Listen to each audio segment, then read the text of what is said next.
Hey, what's going on, guys? I want to do a video showing you how to do the pluck foam for your Pelican cases. Now, this is a Pelican 1520 case. I recently got this from Optics Planet because I wanted to kind of consolidate all of my electronics, especially when traveling places, often, taking different cameras and, my mini iPad, which I have in here. So I want to kind of consolidate all into one section, one container that was going to be pretty safe, pretty indestructible, and as most of you guys know who have Pelican cases, it's the best option out there. So what I did was I already made a slot for my mini iPad. Okay, it's a mini Apple iPad, and this pluck foam is really easy to use. Alright, I just made a slot for it off to the side. I'm going to put different camera gear in here, and I want to give you a demonstration of how I did that. What I use is toothpicks, which is a huge help. I don't remember where I picked that tip up, but kudos to that person because it really helps you kind of trace around what you want to, inset into this case, okay? And then, of course, once you have your outline of what you want to put in the case, you start plucking out the pieces, okay? Here's one piece of foam. You can see these are the long pieces that came out of that one little slot. So let me give you a close-up here and show you what I'm talking about. If you look here, if I go to separate, it looks like one, piece of foam, but if I pull on this, you can see that there's a grid. Okay, it's lots of little squares that are cut into here. Okay, it's cross cut, goes both ways, but they're slightly connected. See, there's a little dot there, a little dot there, of course on either side. So whatever you're not using, it stays somewhat intact, but it's easy to pluck these pieces out. Okay, again, each one of these pieces looks like this. Here's two of them. Okay, see they're kind of connected. So there's lots of these little long square pieces. Now there's a piece of foam underneath, okay, which is about an inch thick. So when you pluck these out completely, it's not all the way down to the plastic case. You still have an inch of foam on the bottom, and then of course you have your foam on top as well. Alright, so the next thing I want to do here is I want to put my DSLR camera, okay, in its like neoprene case right into this case here. Alright, and I want to use this soft case within this so that when I grab this I don't have to keep it somewhere separate. So what I want to do in this case, no pun intended, is make room for this. Now a lot of people have theirs sitting upright like this, for ease of simplicity as far as like cutting it out and stuff. I'm not 100% sure how I want to inset it. I'm probably going to stick with keeping it upright like this. Of course, the first thing you want to do is set it next to the case to see your depth, to make sure that it's not going to be sticking up too much. Although there's foam on the back side of here, you don't want it to be too compressed. When you push this case lid down, you only want about that much case to be squished. If it's like way up here, you're literally still squishing what's on the inside, and it's not going to be protecting it very well. So, let's see, how do I want it? Is there enough clearance? Thinking right now as I have the camera on. I think I'm going to keep it like this on its side. Okay. So let me bring the case forward a little bit. Yeah, that's what I want to do. I want to have this just like this pushed down into the case. Okay, so what I'm going to do is I'm going to take some toothpicks. Okay. And I'm going to go around the perimeter. Okay, so I put that right up against the case, also on the other side of the front, and towards the side here. So you guys kind of get the gist. What I'm going to do is line these toothpicks up all around my item so I can see how it corresponds with the grid and these squares. And then of course I'll pluck everything that I feel is necessary to take out. Okay, so although this looks kind of random, this is a nice grid pattern as to, it gives me a reference as to what lines to use to start plucking this out. So what I'm going to do is take a sharp knife. In this case I have the FFG Spyderco Endura. And what I'm going to do is basically score these parts. What I mean by that, let me zoom in and show you what I'm talking about. Like I want to cut a line. I want to see how close this grid is. So it lands right here.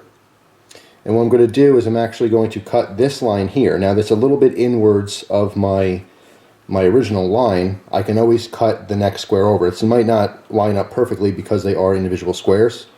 So what I'm going to do is take my knife and just score right across. Okay, so now you can see I have a clear line cut into the foam. Okay, now once I get the perimeter, I can pull all the foam out of the middle. Once you start pulling pieces, it's going to be easier, obviously, as you get in there. Let me put my finger all the way down to the bottom and pull out just one of these pieces for you guys. I'll only grab two of them. So you can see, obviously, I have a hole here, and the outward perimeter is going to be equal to or less than where my lines are. So I'm going to continue this all the way around, and then we're going to do a quick test run with the camera and the case to see how it fits. Okay, so I went around, and it's not perfect to where the toothpicks were, again, because of the grid pattern. Also, I didn't take note that the grid pattern starts inward a little bit thicker. They basically leave this natural border, which is probably, about an inch or so wide. All right, so we're going to give this a quick test run. I know it's going to be a little bit smaller, which is okay. I can always go back and take more out. Initially, it fits okay, but what I noticed is that it's pinching the foam down on the corner here, as well as I don't have any space left for the strap to be tucked in. Okay, and it's also pinching down in this corner as well because of this case. So what I'll do is remove this, and I'm just going to go ahead and cut out this piece here, okay, because that was getting pushed down, as well as this corner piece. You only need to score a little bit on top, then it naturally rips down. Okay, if you can see that. All right, and I want to leave room for that strap, so the natural border, again, being about an inch or so, I come across here and score the top, and pull that hole backing out. Okay. Now you want to save all these pieces just in case in the future, if you want to alter things, you want to try to take it out in chunks. The bigger the chunks, the better, because you can always go back in the future and replace certain pieces if you really need to. Okay, but then again, you can buy a whole new set of this Pluck foam, anyway. So let's give this another try now. Bigger.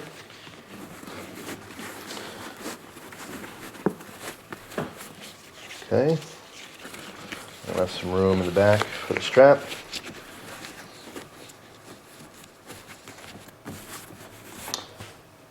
And there we have it.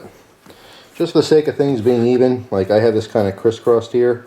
I don't think that's really necessary. What I'm going to do, so I want a snug fit, but I don't want to fight with this. When you go to take your items out, you don't want the foam lifting up. You don't want it to be too snug. So I'm going to go ahead and score it right here, and we'll leave it just like that. Okay, so what I'm going to do is I'll put this back in here, and I'm going to go ahead and put all the other items in, and then when I'm all done, I'll show you what the finished product looks like. Alright guys, so that's pretty much it. All the spaces were cut and filled. The one thing I did want to mention is I want to pan over here and show you this. I have a couple spots for spare batteries for my camcorder. Now these are very small, they're not very deep. So what I did was cut the space for it, pull the foam out, okay, and then just cut a chunk of it, and then left the other foam in there. So basically, when I go to put these in these spaces, they're not going to be able to push all the way down to the point where I can't grab them. I just want them kind of half sticking up. All right, so you don't necessarily have to use the entire depth, all the way down to the secondary piece of foam that's in there. Okay, most of the stuff, it wasn't really an issue, but with some smaller things like this, you do want to consider that. You don't want it to go all the way down. So my case is all set up. Basically, I have my DSLR. I have a spare lens that's longer. The lens hood is in here. I also made room for the cover, again, just to keep everything nice and scratch free, I guess. Over here I have a point and shoot camera in its case, so I can pull this out, put this right on my waist, and still have the case with it. This is just a accessories type pouch. I have some SD cards and one of the battery chargers in there. I brought I put one of the Max Edition knives in here simply because it happens to match the color of the case. Alright, that's the only reason it's in there. Obviously nothing to do with the photography. And a flashlight, because why not? The through night tie. I have an accessories pouch over here. Basically just some different cords. I'm going to put other plugs in there as well. I have one of the battery chargers over there, of course the mini iPad, a couple batteries, and this space right here is for the camcorder that I'm filming on right now. So this whole case will be able to be portable. Now when I close this case, I want to show you guys that it's only sticking up a tiny bit. See that? Just like a finger's worth. If you go to close this and all your stuff packed in there is like this, you're putting too much pressure. You're exerting way too much pressure down against that foam and stuff, and some of your items might actually be pushing all the way up against the plastic and it won't be as impact resistant. Alright, so you want it to almost close all the way, just push down a little bit. The only thing that's preventing it in this case is the mini iPad, which is sticking up more than anything else. But that gives me a little bit of the pressure that I want. This foam is still touching everything in here, so nothing's going to move around, fall out of their spots. Everything will be nice and secure. And, you know, it's a heavy-duty case. I'll do a review in the future. I love Pelican cases. I'm a huge fan of them. It took me a while to get this one, but it's necessary to keep all my gear together. You know, so I always have it with me. So that's pretty much it. I think I forgot to mention this. It's just a little cheapo tabletop tripod. Obviously, I can't, you know, put the large tripod in here, but just in case I forget it somewhere, at least I have some form to, you know, hold these cameras up. So anyway, that's all. Hopefully you guys enjoyed the video. Maybe got a little tip or two in using this Pluck foam. It's really, really good stuff. I highly recommend it. I highly recommend these cases in general. But you'll see a full review in the future on this 1520 case. There are some different changes. The last time I got a Pelican case was probably 4 years ago, 5 years ago. And they did some different alterations. And holy cow. I mean, I didn't think these cases can get any better. But there's a couple extra features on this case that just blew me out of the water. Totally worth it. So stay tuned for that video in the future. Till then, hope you guys enjoy the rest of your day. And I will see you soon.